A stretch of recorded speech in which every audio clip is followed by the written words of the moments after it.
another episode of Doodling Through Education. For my CC students, this is Cycle 1, Week 22, History. And for everyone else, that just means we're talking about the British North America Act.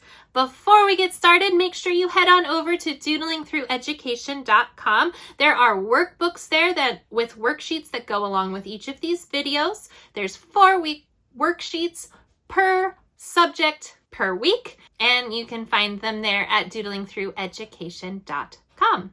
Now, without further ado, let's start doodling. Like I said, this week we're going to be talking about the British North America Act of 1867. Overall, this was a British law that established Canada as a dominion, and it also established its basic constitutional functions. This act really brought together all of the British colonies of Ontario, Quebec, Nova Scotia, and New Brunswick into a single dominion that is called Canada. So this British North America Act came into effect on July 1st, 1867. It's important to also note that now there are 10 provinces and 3 territories in Canada. Now, what caused them to do this, to bring all of these different provinces together? Well, one of the main reasons they decided to do this was due to threats from the Americans, because at this same time, the American Civil War was happening. And so the people of Canada were afraid over security and also trade relations. They also noted that there were some cultural and linguistic differences that were creating tensions between the British and North American colonies.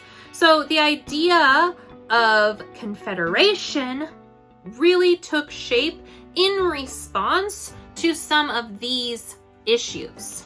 And so this act really brought together the provinces under one federal parliament.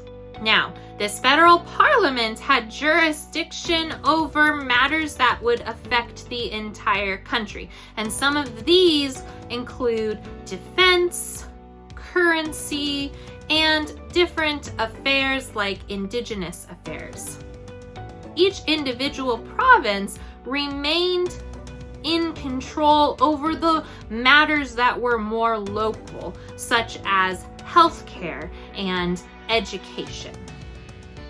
Interestingly, the people living in these provinces didn't actually vote or get the opportunity to vote to join this Dominion of Canada. It was their elected representatives who voted and chose for them. This was quite common at the time.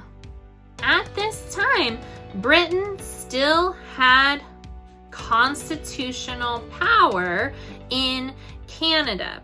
And so they had not granted full autonomy to them. And so fast forward to the early 1900s, and with the Statute of Westminster in 1931, this granted or began to grant full autonomy to the different Commonwealth countries, with Canada being included in that. But there was a problem when considering this. How was this to be done? Canada wanted to transfer constitutional power from Britain, but should the federal government do it on its own, or did it need the different provinces' consent? Did all of the provinces have to agree, or just a majority? Should all of the provinces have an equal vote, or should the larger ones have more say than the smaller ones?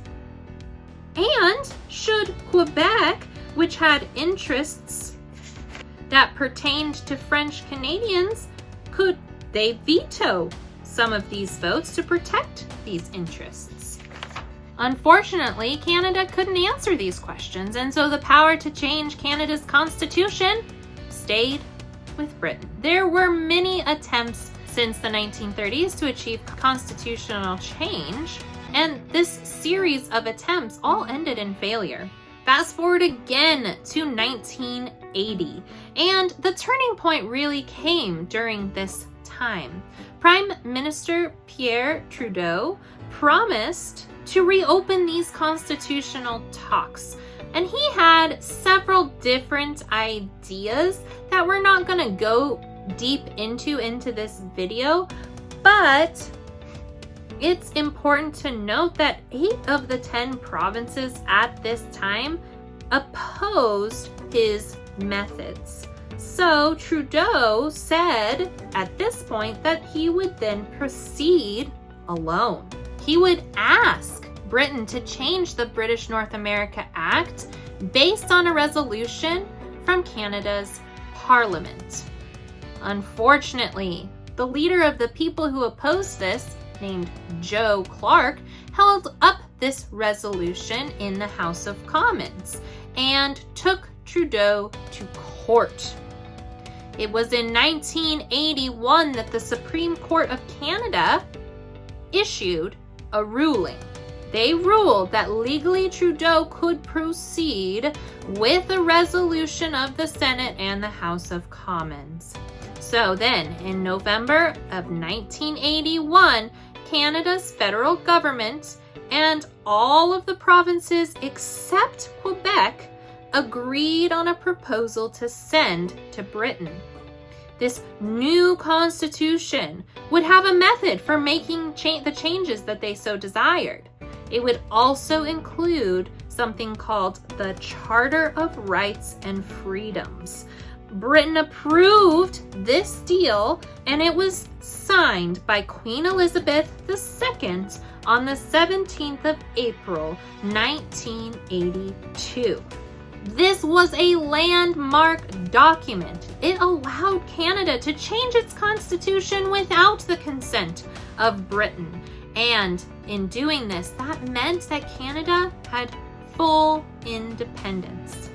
And that's all we have for today. Make sure this week that you do those 4 worksheets that are located in the history workbook on doodlingthrougheducation.com for week 22.